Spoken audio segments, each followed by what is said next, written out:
آج کا ہمارا سبق ہے، ہم خا سے شروع کریں گے، یہاں سے اس لفظ سے، اس حرف سے شروع کریں گے۔ یہ ہے خا۔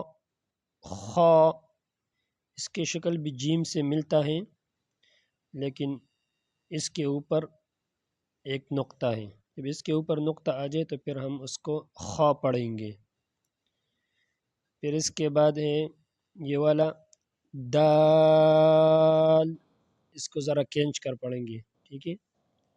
پھر اس کے بعد یہ والا ذال، اس کو بھی کھینچ کر پڑھیں گے اور اس کو بھی سا کی طرح پڑھیں گے، سا کی طرح نرم، اور زبان کے سرا جب اوپر کے دانتوں کے سر سے لگ جائے تو ذال ادا ہوگا۔ اسی طرح ہم پڑھیں گے جس طرح ہم نے سا پڑھا تھا، ذال۔ پھر اس کے بعد را، را۔ پھر اس کے بعد زا، زا، زا کو تھوڑا سختی کے ساتھ پڑھیں گے، زا۔ پھر اس کے بعد ہے سین، اس کو بھی ذرا کھینچ کر پڑھیں گے، سین کو کھینچ کر پڑھیں گے، ٹھیک ہے۔ پھر اس کے بعد ہے شین، شین کو بھی ذرا کھینچ کر پڑھیں گے۔ اب آتے ہیں، دوبارہ پڑھتے ہیں۔ یہ ہمارے پاس ہے خا، خا۔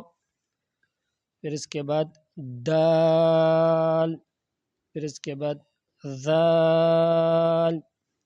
اب یہاں پر دیکھیں کہ دال اور ذال کے شکل ایک جیسا ہے، لیکن فرق ان میں نقطے کے ذریعے کریں گے۔ دال کے اوپر نقطہ نہیں ہے اور ذال کے اوپر نقطہ ہے۔ جب اوپر نقطہ ہوگا تو پھر ہم ذال پڑھیں گے، اور اگر نقطہ نہ ہو تو پھر ہم دال پڑھیں گے۔ اسی طرح را اور زا کا شکل بھی ایک جیسا ہے، اس کا فرق بھی ہم نقطے کے ذریعے کریں گے۔ اگر را یہاں پر نقطہ نہیں ہے تو اس کو ہم را پڑھیں گے، را، اور اگر اس کے اوپر نقطہ آ جائے اسی طرح تو پھر ہم اس کو زا پڑھیں گے، زا۔ اسی طرح سین اور شین میں بھی فرق نقطے کے ذریعے کریں گے۔ یہ ہمارے ساتھ سین ہے، تو سین کے اوپر نقطہ نہیں ہے، جب نقطے نہیں ہیں اس کے اوپر تو ہم اس کو سین پڑھیں گے، سین۔ اور اسی طرح شکل شین کا بھی ہے، لیکن شین کے اوپر 3 نقطے ہیں، جب 3 نقطے اس کے اوپر آ جائیں تو پھر ہم اس کو شین پڑھیں گے، شین۔ اب آہستہ میرے ساتھ پڑھیے۔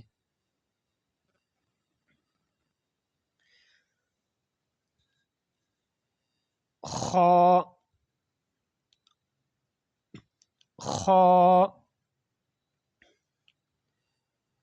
دال،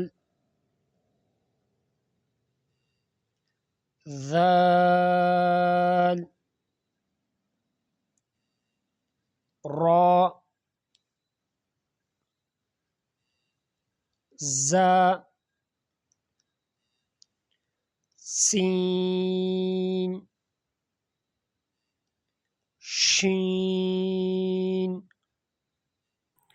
اگر آج کی سبق آپ کو پسند آئی تو میرے چینل کو سبسکرائب کریں اور ویڈیوز کو لائک کریں، شیئر کریں اور کمنٹ کریں۔